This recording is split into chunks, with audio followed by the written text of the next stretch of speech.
If you have ever wanted to channel your inner Sid from Toy Story but harness it for good, turn this doll into a fairy with us.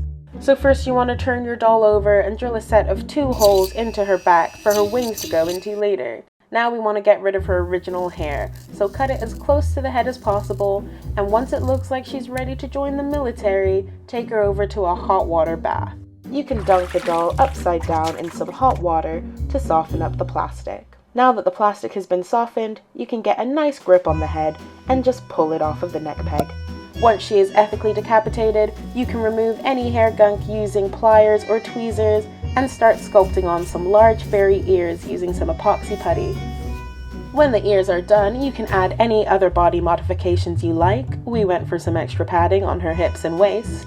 And once that is dry, you can sand it down with a sanding sponge, making sure to sand down the entire body to give you a nice even work surface and some grip for the paint to adhere to.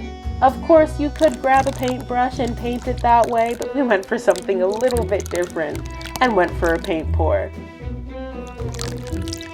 And once she was absolutely drowning in blue paint, we used a makeup sponge to evenly apply the paint across her body.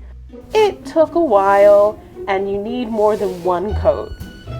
But once she is all blue, you are ready to focus on her wings. Grab a sheet of cellophane and some wire, form the wire into whatever wing shape you like, add some spray adhesive, and then sandwich the wire in between another piece of cellophane. Now you can cut off the excess and shrink it to fit using a candle. Make sure you keep that wing constantly moving so that the cellophane doesn't burn. When the wings are done, you can fill in the back holes you made earlier with some hot glue and just stab the wings into the hot glue while it's still warm and malleable. I added some extra body blushing to the body using chalk pastels and a makeup brush, making sure to blend that out when I was done.